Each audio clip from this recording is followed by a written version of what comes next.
Brought to you by Haier, world's #1 home appliances brand.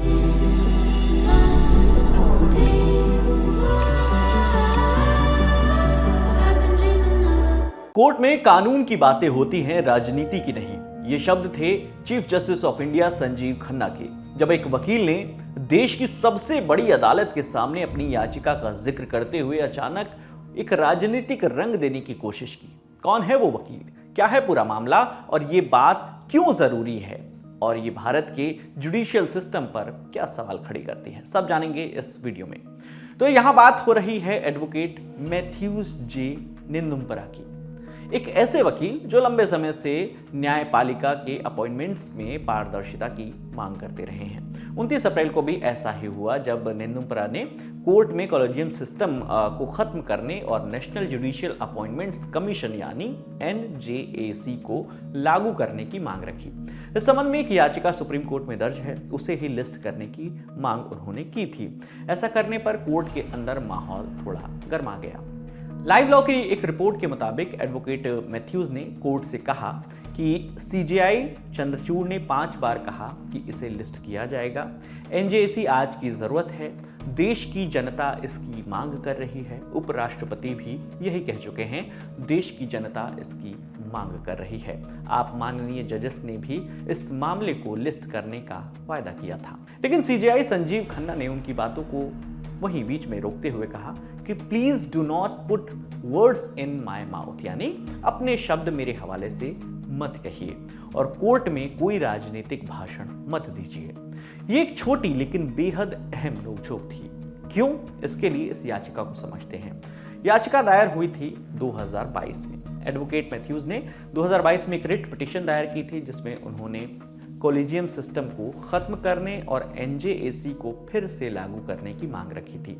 Collegium system को अगर 2 लाइनों में समझें तो ये एक ऐसा सिस्टम है जिसके जरिए भारत में सुप्रीम कोर्ट और हाई कोर्ट के जजेस की नियुक्ति और ट्रांसफर होते हैं। इसमें मुख्य रूप से सुप्रीम कोर्ट के सीनियर जज ही शामिल होते हैं। वहीं NJAC यानी नेशनल जुडिशियल अपॉइंटमेंट कमीशन, ये एक वैकल्पिक ढांचा था जिसे 2015 में लाया गया था, जिसमें सरकार, विपक्ष, न्यायपालिका और समाज की भागीदारी के साथ जजों की नियुक्ति होनी थी। लेकिन सुप्रीम कोर्ट ने साल 2015 में इसे संविधान के मूल ढांचे यानी बेसिक स्ट्रक्चर के खिलाफ मानते हुए इसे खारिज कर दिया था। कोर्ट ने तब ये साफ कह दिया था कि न्यायपालिका की स्वतंत्रता में सरकार का दखल नहीं हो सकता। अब पहले इस केस की टाइमलाइन आपको 4 बिंदुओं में समझाते हैं, फिर आपको एडवोकेट मैथ्यूज का एक पिछला वाकया भी बताएंगे जो पूर्व CJI DY चंद्रचूड़ के साथ हुआ था। मगर पहले टाइमलाइन। तो साल 2015 सुप्रीम कोर्ट ने NJAC को असंवैधानिक करार दिया। 2022 एडवोकेट मैथ्यूज निंदुमपरा ने वही मुद्दा दोबारा उठाया, आर्टिकल 32 के तहत रिट पिटीशन दायर कर दी।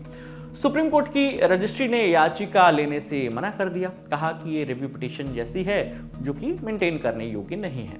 फिर अप्रैल 2025 फिर से वही याचिका लिस्ट करने की मांग की गई और वो लेकर भी पहुंचे वहां, लेकिन बात बिगड़ती दिखी।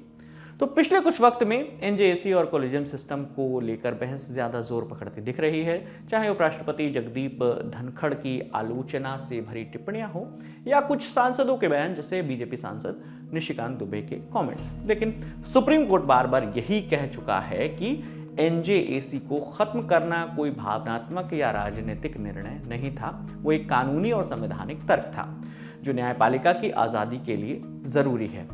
और इसी तरह की एक बहस पहले भी हुई थी जब तत्कालीन CJI DY चंद्रचूड़ को अपने कोर्ट में ये बताना पड़ा था कि ये मेरा कोर्ट है और मैं यहाँ किसी वकील को ये निर्देशित करने नहीं दे सकता कि कोर्ट की कार्यवाही कैसे होगी। बात है जुलाई 2024 की। देश में उस वक्त सबसे बड़ा मुद्दा था नीट UG एग्जाम में हुई कथित धांधली का। उस वक्त 23 जुलाई को तत्कालीन chief justice of India DY Chandrachud की अध्यक्षता वाली बेंच नीट वाले केस की सुनवाई कर रही थी। तब याचिकाकर्ताओं के वकील नरेंद्र हुड्डा दलील दे रहे थे। इतने में एक वकील उन्हें बीच में टोकते हैं और कहते हैं कि मुझे कुछ कहना है। इस पर CJI DY चंद्रचूड़ कहते हैं कि आप बाद में बात करिएगा, और थोड़े सवाल जवाब के बाद माहौल गर्मा जाता है। तो वकील कहते हैं कि अगर आप मेरा सम्मान नहीं करेंगे तो मैं यहाँ से चला जाऊँगा। उन वकील का दावा था कि वो केस के लिए पेश हुए सारे वकीलों में सबसे सीनियर हैं हालांकि बाद में तत्कालीन सीजेआई डी वाई चंद्रचूड़ ने उन्हें कोर्ट से बाहर करने के लिए सिक्योरिटी बुलवा ली थी। ऐसा होने पर वो वकील खुद ही बाहर चले गए। जुलाई 2024 में ये एक बहुत बड़ी खबर बनी थी और वकील की जमकर किरकिरी भी हुई थी।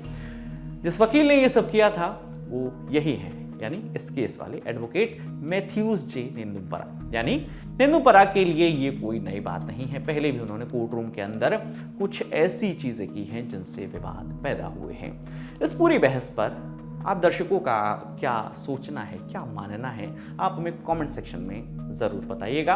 आपके लिए ये तमाम जानकारी जुटाकर इस वीडियो के लिए स्क्रिप्टिंग की थी हमारे साथी शेख नावेद ने। मेरा नाम विकास वर्मा है, देखते रहिए दी ललन टॉक। शुक्रिया।